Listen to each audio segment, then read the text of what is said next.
ધોરણ 10 વિષય ગણિત આંકડાશાસ્ત્રમાં એક દાખલો આપણે જોઈએ. અહીંયા આપેલું છે, જો કોઈ માહિતીમાં મધ્યક x બાર બરાબર 25.857 સિગ્મા fi ડી બરાબર 120 અને સિગ્મા fi બરાબર 140 હોય તો ધારેલો મધ્યક શોધો. તો આના માટેનું સૂત્ર છે x બાર બરાબર ધારેલ મધ્યકનું સૂત્ર x bar is equal to a plus sigma fi D ના છેદમાં સિગ્મા fi. હવે આની અંદર આ બધી જે કિંમત આપી છે એ મૂકી દઈએ. x bar is equal to 25.856 તો એ મૂકી દઈએ 25.857 બરાબર એ એટલે ધારેલું મધ્યક શોધવાનું છે. એ એટલે ધારેલું મધ્યક એટલે આપણે શોધવાનું છે, એટલે એની કિંમત નથી. સિગ્મા fi ડી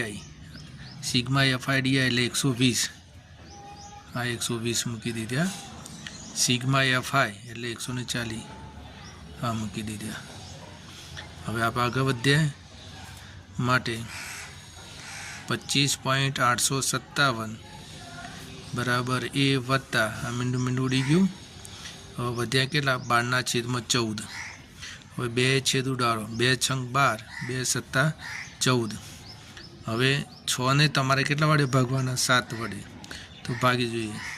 અહીંયા ભાગ નહીં ચાલે, 6 છે, 12, 7 છે, એટલે 7 વડે ભાગવાના છે, એટલે ભાગ નહીં ચાલે, એટલે 0 પોઈન્ટ અને અહીંયા 0 મૂકી, એટલે 7 × 56.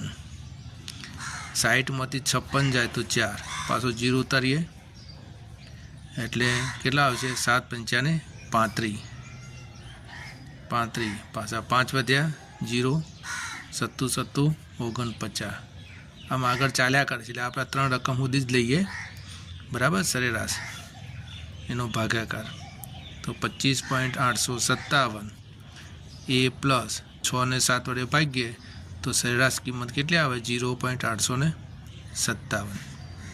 માટે 25.857 આ પદ આ બાજુ લઈએ તો માઇનસ થઈ જશે, 0.857 બરાબર એ.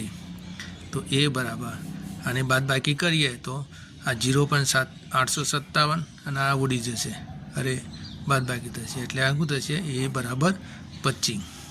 એટલે 25.857 માઇનસ 0.857 એની બાદ બાકી કરો છો. 25.857 માઇનસ 0.857